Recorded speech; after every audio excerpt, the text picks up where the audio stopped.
Welcome to the Containment Zone, where language does not decay, where memory can bleed through wood, and death wears a crown of rusted nails.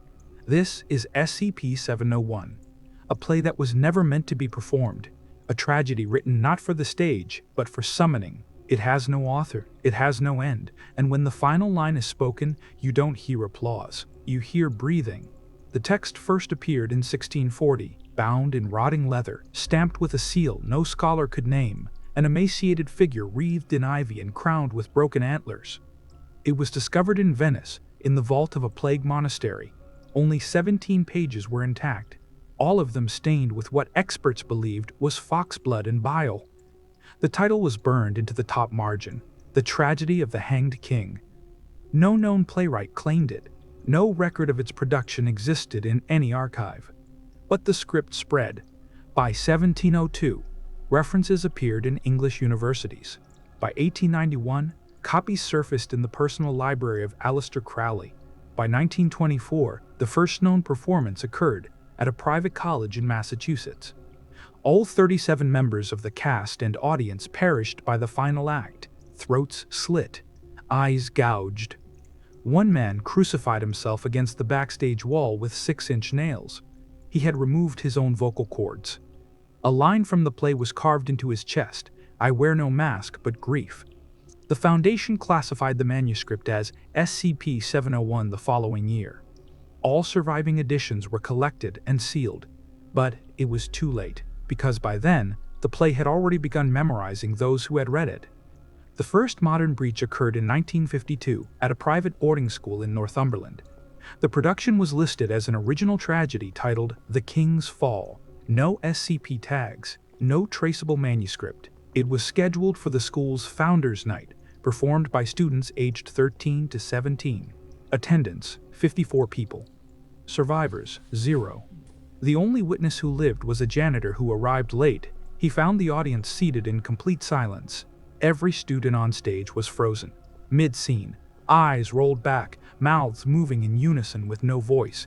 He recalled hearing a sound like a man sobbing inside a cavern.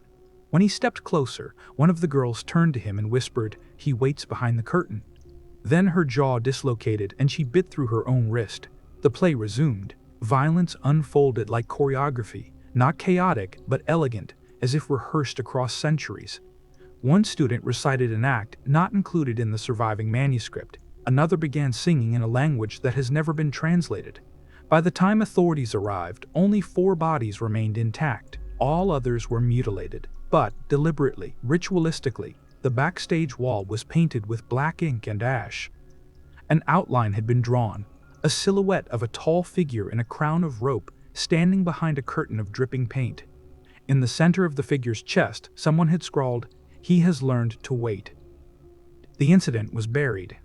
The school closed permanently, but reports of the tragedy of the hanged king continued to surface, usually in the mouths of survivors who could no longer describe the shape of their own dreams. SCP-701 is not a simple cursed play. It is a linguistic summoning ritual, a conceptual parasite that feeds on recitation, repetition, and recognition. Those who study it too long begin to hallucinate alternative stage directions. Entire scenes appear between original pages, written in their own handwriting. Set designers report seeing props move when unobserved. Actors begin improvising with a clarity that feels impossible, as if being directed from behind the walls. And always, the same progression. First, the headaches, then, the forgotten lines that return during sleep, then, the voices in rehearsal that come from beneath the stage, and finally, the appearance of the figure behind the curtain. Observers describe him differently. Some say he wears a bone-white mask, others say his face is rotted bark, but all agree he does not move. He is already moving. The phrase appears in 17 separate transcripts across 9 decades. Neurological testing shows mild auditory distortion in exposed individuals, resembling echo delay artifacts. But that's not the anomaly. The anomaly is this: subjects begin blinking in rhythm with stage directions that were never spoken aloud. They stop breathing during the Hanged King's entrance scene, even when reading alone.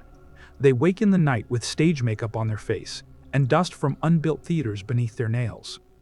This is not possession. This is performance as infection. The Hanged King does not require a theater, only a stage, and the world has many. In 1976, a regional production of Macbeth in Montreal was cancelled after 3 cast members independently rewrote Act 5 as a monologue. Each version ended with the same final line, "He waits behind the curtain." In 1992, a drama therapy group in Budapest improvised a scene involving a forgotten monarch whose words caused nosebleeds and trembling hands.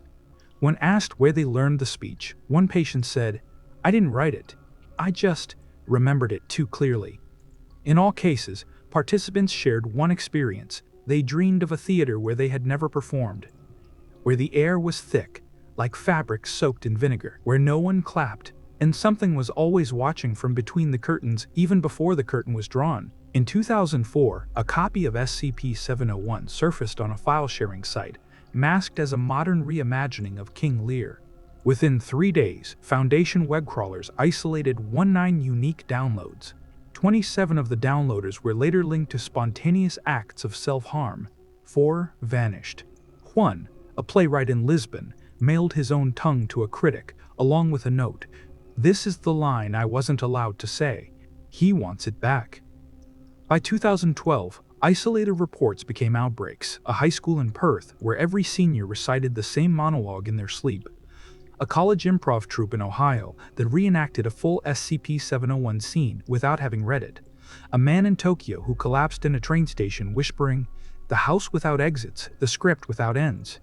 Each spoke of a man watching. Each said he was not behind them, but behind everything. SCP-701 does not spread through curiosity. It spreads through repetition. Every line spoken, even in jest, every quote remembered and recited. Every time someone tells the story of the Hanged King, it adds another thread to the curtain, and when the curtain finishes weaving, he steps through. Foundation analysts theorize that the play does not have an original form, that it is a psychic construct, imitating the shape of theater to invite participation. In other words, you complete it. Even reading about it can be a kind of audition. In 2016, an experimental stage company in New York attempted to perform the play under controlled conditions. Scripts were scrubbed, lines randomized, actors amnesticized between scenes. Still, the stage directions reorganized themselves. New text bled through the printed pages. The lead actor, who had not been told his role, walked on stage and opened with the correct first line, "Who shall wear the mask of silence?" He was not briefed. He had never seen the script, and yet he knew. 3 minutes into the performance, all lights failed simultaneously. The only illumination came from behind the curtain, a tall shadow cast with no source.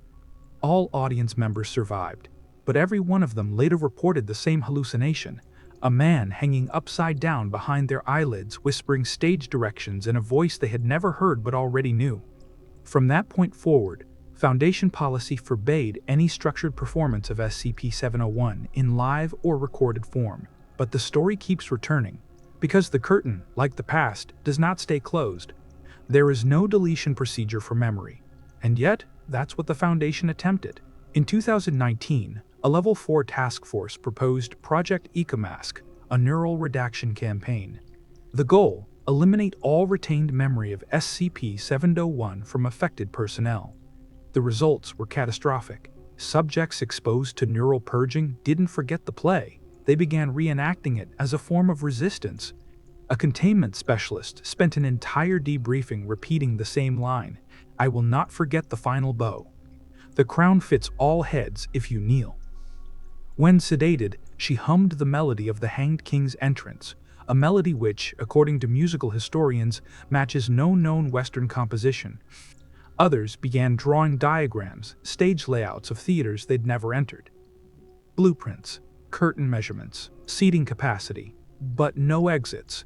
105, after reviewing the latest data, reportedly said, "We are not containing a script. We are containing the idea of ritual repetition, and we are failing." Internal debate turned bitter. Some wanted to bury SCP-701 permanently, a deep mimetic burn across all surviving instances. Others argue for redirection. If performance is what opens the door, maybe misperformance keeps it shut. A controlled experiment was conducted using randomized line delivery and broken stage cues. Actors were instructed to fail the script. They were told to forget the plot, to interrupt themselves. The result? Silence. But not comfort. At the end of the final scene, one actor, unprompted, turned to the empty audience and whispered, "He waits behind the curtain, and he does not mind the noise." That actor was never found. Only a rope, still warm. The Hanged King is not a person. He is not even a symbol. He is the memory of structure, the weight of rhythm, the violence of repetition, the script that continues because you cannot let go of the next line. Every tragedy demands an audience, but not all audiences survive. This is not a story about a cursed manuscript. It is a reminder that certain performances perform you back. A costume you cannot remove. A line you will say, even in silence. A stage that forms behind your eyelids when the world goes dark. The curtain is not closed. It was never drawn. It is only waiting for you to remember the next word. And when you do, you will not be applauded.